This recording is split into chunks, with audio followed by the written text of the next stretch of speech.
Hello friends, welcome to Upsc Ias YouTube channel. This session is a part of our quick revision series Prelims Atulya. In today's session, we'll discuss about the popular revolts against the company rule. So friends, I would like to remind you that this is the third session of modern history. In first session, we discussed about economic effects of the British rule. Then we discussed about social-religious reform movements during the 19th century. And in today's session, we'll discuss the background to the popular revolts. Then I will try to explain the nature and significance of these revolts, and we will try to identify the issues that led to the revolt of 1857. So our focus will be to understand how the peasantry and tribal people suffered under the colonial administration and why they resorted to revolts. So this is what we will try to understand. So before analyzing the nature and importance of early resistance to the British authorities, it would be better for us to introduce to some of the rebellions. So from 1760s to the revolt of 1857, there were a large number of rebellions spreading over different parts of India. So we can divide these uprisings into two categories. First, peasant uprising, and another one, tribal uprising. So first we'll discuss all significant peasant uprisings. So growing burden of taxation, eviction from land, and the Bengal famine led to the impoverishment of large section of the peasantry. So many of these people being evicted from land joins the bands of sannyasis and fakirs.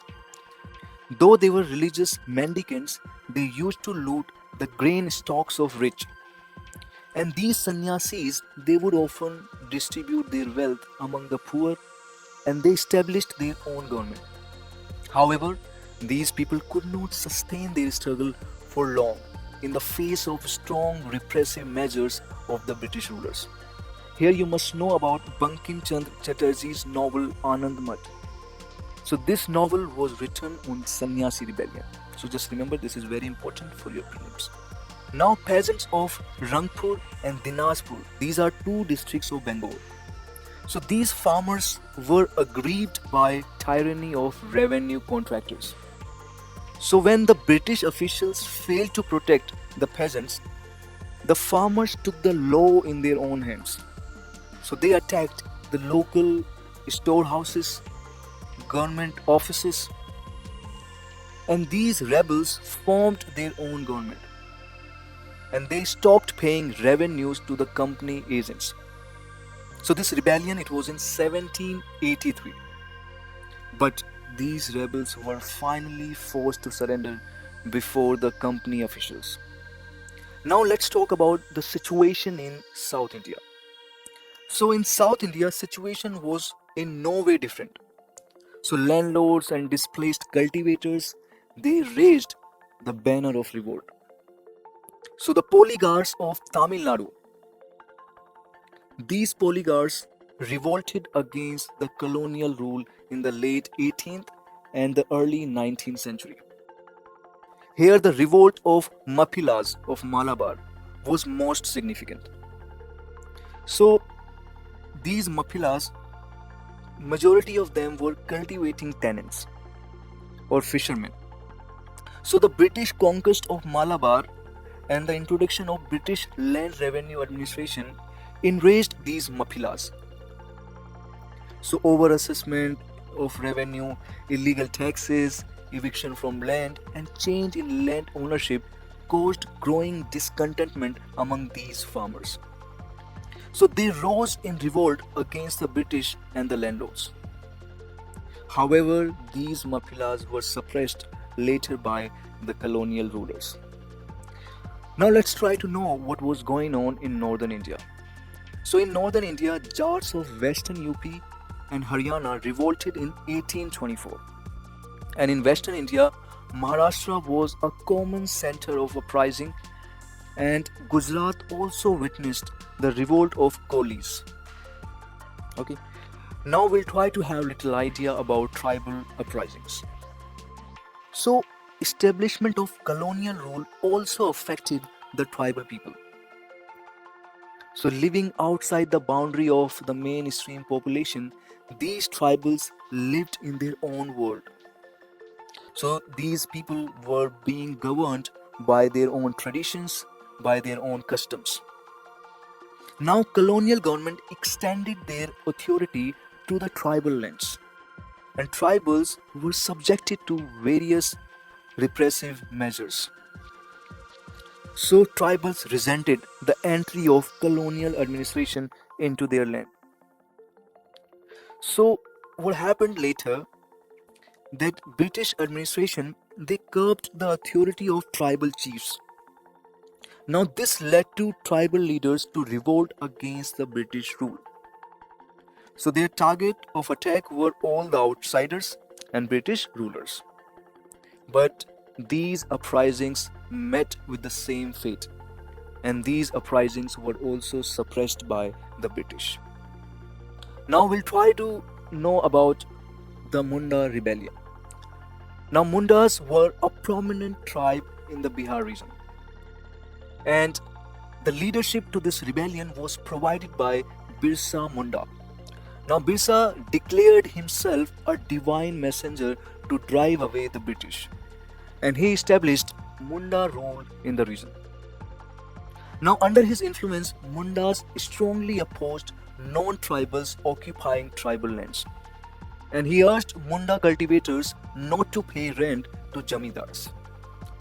Now, we'll try to analyze the nature and the significance of early resistance. Now, actions of rebels proved that they were clear about their interests and about their enemies. So, they had clarity about their enemies. Now, some features of peasant and tribal protest movements demonstrate a certain level of political and social consciousness. So, they had some elements of political and social consciousness among them. And in many instances, local issues might have triggered these rebellions, but in the course of the development, their objectives were broadened. Now, immediate context of a movement may be the oppression of local landlords, but once the movement started, it ended up as protest against the British Raj. Now, religious beliefs, ethnic ties, and traditions played a positive role in mobilizing the peasants and strengthening their solidarity. So, attempt was made by ruling class to define the rebellions as a problem of law and order, an act of crime. So, this is complete denial of peasants' understanding of their grievances and their right to protest. So, they didn't recognize these things. So, there wasn't any support from the ruling class. However, the rebels did not have a future plan beyond the restoration of the old order. So, they wanted to re-establish the old order. In spite of their limited objective and narrow worldview, rebels definitely exposed the unpopular character of the colonial rule. Now let's move to Revolt of 1857. So this Revolt of 1857, it is extremely important for your upcoming prelims. So we'll try to know the reasons of the revolt.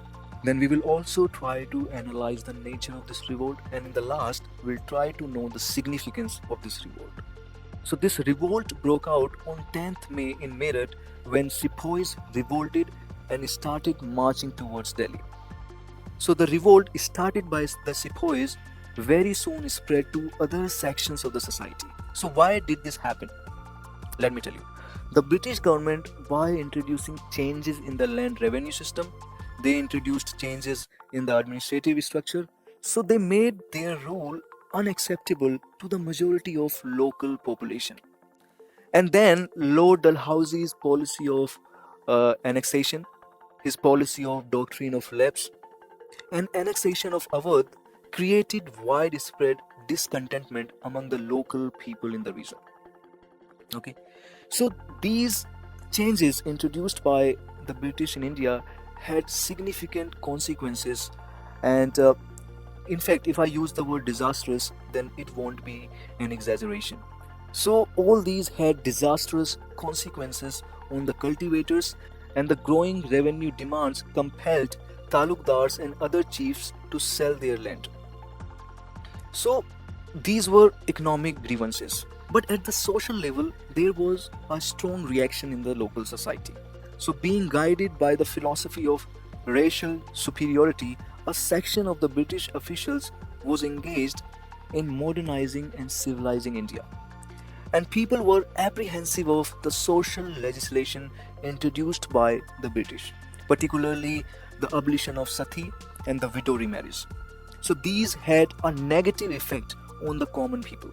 These social changes were viewed as intervention in the local tradition and culture.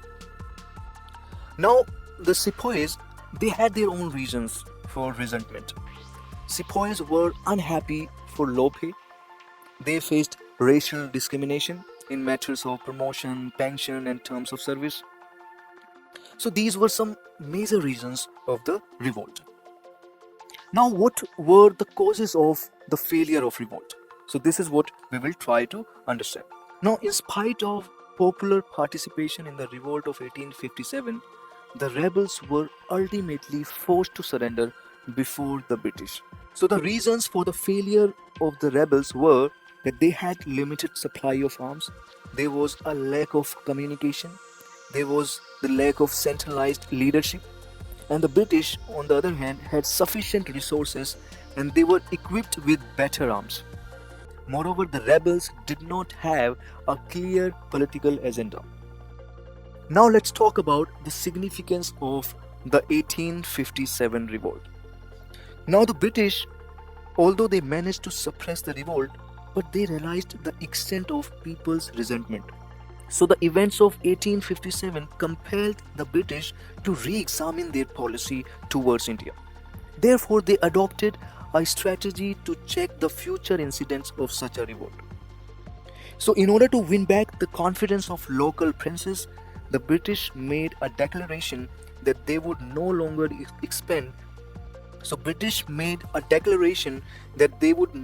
expend their existing territorial possessions. So special awards were given to the loyal princes. And another important consequence of the revolt of 1857 was the declaration of royal proclamation in 1858. So by this proclamation, India's administration was taken over directly by the British Crown, abolishing East India Company's rule. Now let me summarize what we have studied in today's session. So in this session we have learnt that establishment of the British rule resulted in transformation of India into a colony. So rural society was greatly affected by this transformation, and being evicted from their lands, peasants become laborers, and different form of taxes made their life more miserable. So all these changes and unresponsive attitude of British administration compelled the peasantry to vent their grievances through rebellions. So rebellions were not successful. Why? Because British forces were far more organized. So these struggles paved the way for future challenges to the British Raj in India. In this regard, the revolt of 1857 is unique in a sense that cutting across the caste, community and close barriers, Indian people for the first time they put up a unified challenge to the British rule. Though the efforts of rebels failed, the British government was pressurized to change their policy towards India. So that's all you needed to know as far as these revolts are concerned. And I have provided the notes. You can download this PPT. And if you have liked our initiative, you can subscribe our YouTube channel for more such videos. And you can follow our social media platforms for daily current affairs content. Daily we upload quality current affairs on our various social media platforms. So that's all for today's session. Keep studying. We'll see you in the next session soon. Thank you very much. Bye-bye.